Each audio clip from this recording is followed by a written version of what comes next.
Yesterday morning, Australians throughout the country acknowledged once again, as they have for the past 100 years, their national heroes, men, many of them really just boys, who have come to be known as the Anzacs. Heroes in every sense of the word, as defined. A real person who, in the face of danger, combats adversity through feats of ingenuity, courage and strength. Outstanding achievements. It's in their realness, their humanity, that the Anzacs are truly heroes who, in the face of enormous sacrifice and seemingly insurmountable obstacles, through courage and strength, gained outstanding achievements.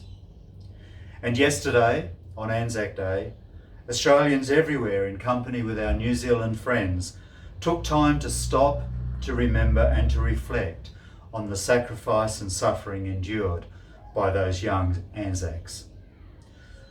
While adhering to social distancing, multitudes chose to commemorate in different and novel ways the events of the Anzacs and to honour our ex and current servicemen and women.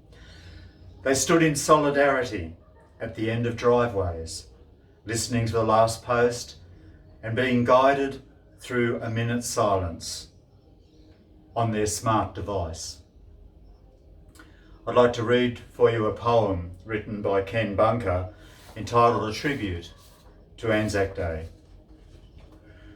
With their hair a little whiter, their step not quite so sure, still they march on proudly as they did the year before. Theirs were the hands that saved us. Their courage showed the way. Their lives they laid down for us, that we may live today. From Gallipoli's rugged hillsides to the sands of Alamein, on rolling seas and in the skies, those memories will remain. Of airmen and the sailors, of Lone Pine and Sulphur Bay, the boys of the Dardanelles are remembered on this day. They fought their way through jungles, their blood-soaked desert hands. They still remember comrades who rest in foreign lands. They remember the siege of Old Tobruk, the mud of the Kokoda Trail, some paying the supreme sacrifice with courage that did not fail. To the icy land of Korea, the steamy jungles of Vietnam, and the heroic battle of Kap Yong, and that epic victory at Long Tan.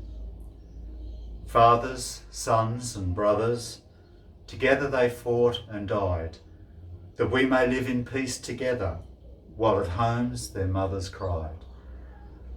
When that final bugle calls them to cross that great divide, those comrades will be waiting when they reach the other side.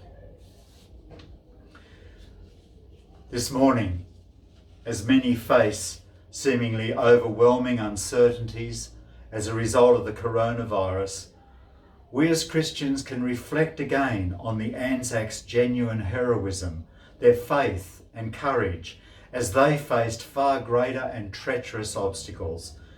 And we're reminded that in life we need heroes.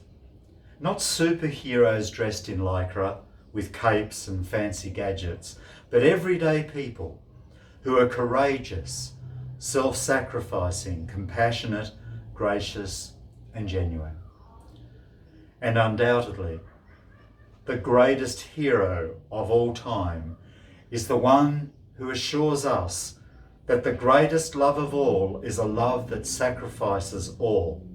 And this great love is demonstrated when a person sacrifices his love for his friends. In dying for us, Jesus demonstrated this greatest love of all. And while we may never have to demonstrate our love to this extent, to die for the sake of another, still genuine love usually involves some level of sacrifice. And as Christians, we are called to extend unconditional, selfless love to others, just as Jesus has done for us.